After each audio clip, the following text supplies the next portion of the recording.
Hi, welcome to video 15. In this video we're going to put everything that you learned in the previous 14 videos to use and make a game for the console window. It's just going to be a simple Tic Tac Toe game, but you'll get to see how all of the different features that we've used so far get put to use to make an actual program. In this first video, all we're going to do is flesh out the basically we're going to make like a skeleton of the program and of just comments for the main function, and in subsequent videos we'll actually put code in there, but this way here we get to see what's supposed to happen without actually having to think about it in code. So, like I said, this is the main function. Leave a couple spaces for some variables to get added in. Now, we are going to use a random number generator in here. So, first thing I'm going to do is seed the random number generator. We've used this before, but we'll use it again in here. Generator, there we go. We're going to want to get our two players' names.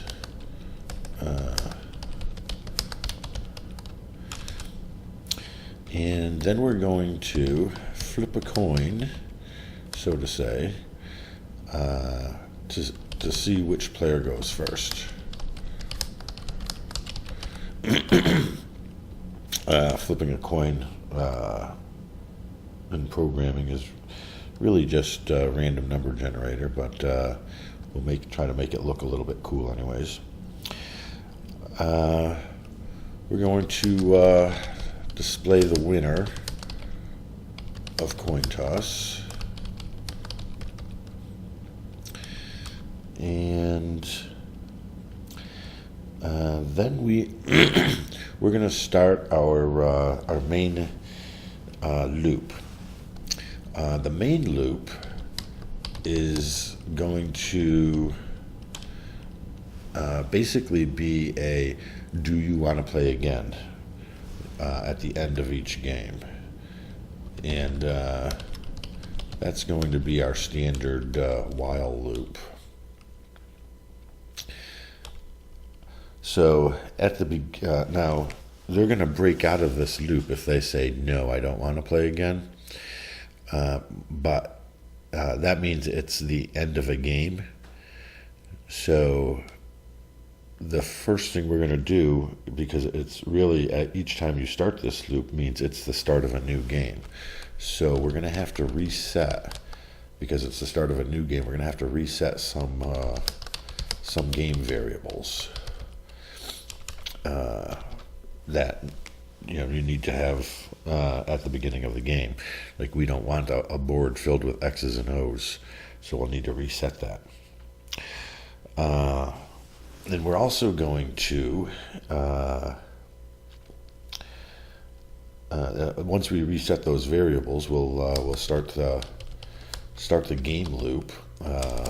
It's actually the moves loop. What this loop does is every time it executes, it's going to execute roughly 9 times, or until there's a winner. And either at 9 times because there's no more moves left, or because somebody won, it'll break out of this loop and go and see if you want to play again. But while there's no winner and there are still spaces on the board to play, then this loop will keep on running. So, as I said, there's 9 spaces on the board to be able to play. So once we reach all 9 are filled, then we know that that the game has ended in a tie, or the game is ended anyway. So we're going to want to keep count of how many moves have been made. Moves. So we'll increment the moves counter. We're going to want to of course, draw the board on the screen. And then get the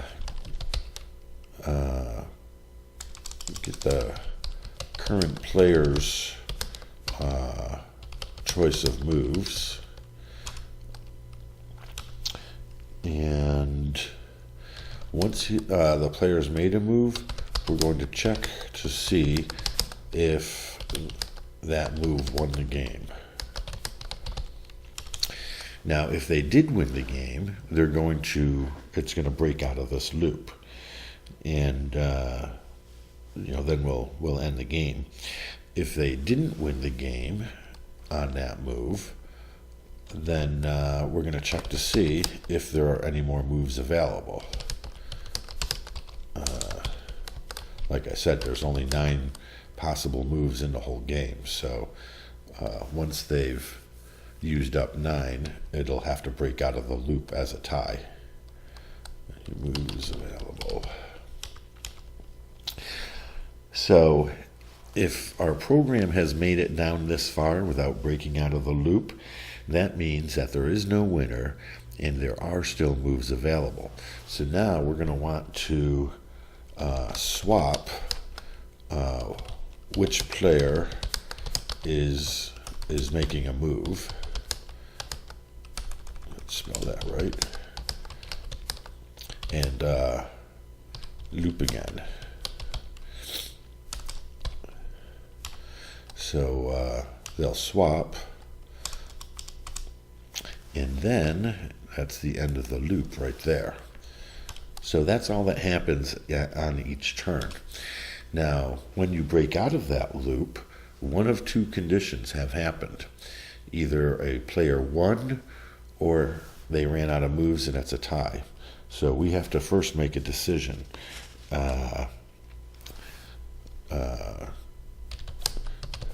Did a player win? Display winner info. Did the game end in a tie? Display tie information.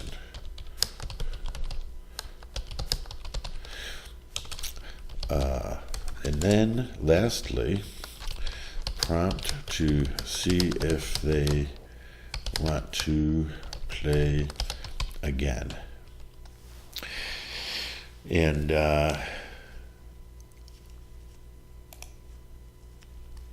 if they do want to play again, then we're just going to re-loop. If they decide not to play again, then they're going to break out of here and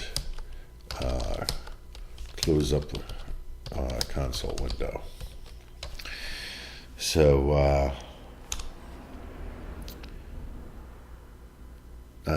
that's it. So essentially, this is our what we need to do in the program. So in the next video, we're going to actually start adding in some variables and some code in here. All right, so I'll see you in the next video. Thanks for watching. Bye.